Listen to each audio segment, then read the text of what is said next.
Hello everyone, welcome to RPA Learners, and in this video we're going to see how to use create table keyword in Robocorp.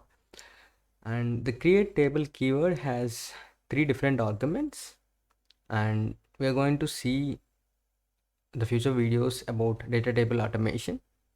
And this is one of the keyword in that RPA.Tables library, and it has three different arguments. One is data, and the second argument is trim, third argument is columns. In the data, if you want to create a static table with a content in it, then we will use the data argument. And if you want to trim the empty rows at the end of the worksheet, then we will use trim, and we will set that argument to true. If it is false, by default it is false. If it is false, it won't remove any empty rows in the data in the table. And the columns, if you want to create only the columns without any data in it, then we will use that, and we will see the demo as well, how we can create a data table with a value in it and a empty data table. Firstly, let's go ahead in the Visual Studio. The first thing is we need to import the library, and the library name is RPA.Tables. After importing it, we need a variable to hold the data table, right? So we will create a DT. Let's call it as a DT. This data table, and then we are using create table keyword, right? Create table, and we need to pass the data. And there are two different ways that you can create a data table. Let me show you the first way. And first we will mention the column name. After that, we will create a list of values containing for that column, right? Let's say my name is, first name is Aditya, and if you want to add another column on another row, you should simply do this, add it in the list. So it has one column and two rows. If you want to add another column, then simply mention the column name. Let's name it as surname, and again create a list of values which need to be stacked up in the row wise.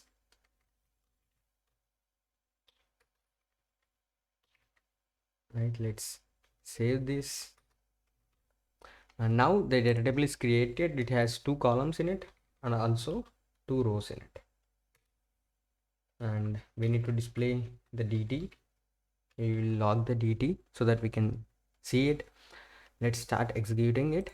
Now we created a data table or a table with two columns and two rows in it, and we will see how to create a table in the other way as well. There is another way that you can create the table, and how to create an empty table as well. So let's go to here, let's refresh this, and in the table keyword, if you see the keyword RPA.Tables create table, it created a data table. And if you see here a table, it created a table which has columns of first name and the surname, and it has two rows in it. If you see in the log as well, it will display the same. It has two columns and two rows.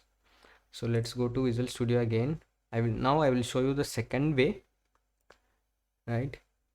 The second way is instead of creating this, we will create a list of values.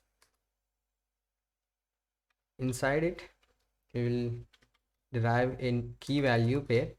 Let's name this as first name again, and this time we will mention the values here as a key value pair. The first key is the first name, column name, and then the value. And if you want to add another column, we will mention it here, and we need to mention the value as well. If you want to add another row of values to the table, then we need to mention it like this. Again, create an column name as a key and the value.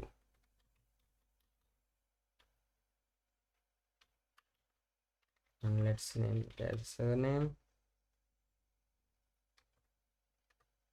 and let's make this.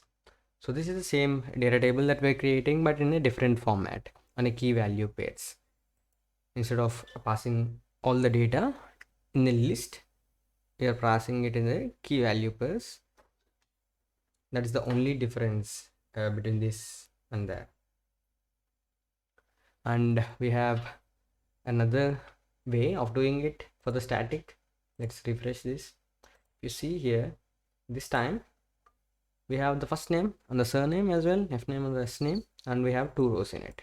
And this is the different way of creating a table in Robocorp. And let's see the final way and of creating a static table. Let's create a variable which holds a list of values. Let's name this as column names. After that, column names equal to create a list of values, create list, and let's provide the names. Let's provide the same name, F name, S name. Right, let's save this. Instead of passing these values here directly, I will pass the column names. If you remember our third argument, which is column names, here. Let's save this and see what we got for creating an empty data table. It should have 2 columns but 0 rows. Let's see if it is executing successfully first. So it is executed successfully. If you go here and if you refresh this, and if you see here, create a list. First it created a list of first name and the surname, and then it need to create a table with the column names which has 0 columns and 2 rows. Let's see here, create a table of column names.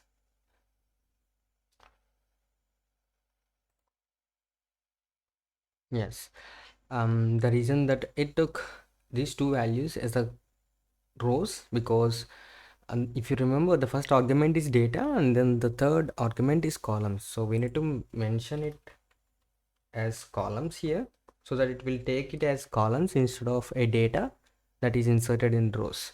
So let's try and execute this. This time it will take these 2 as columns because it is not taking it as a data argument in the first place. It is taking as columns this time. So let's see the output. Let's refresh this. In the keywords, if you see here, we have 2 column names and 0 rows.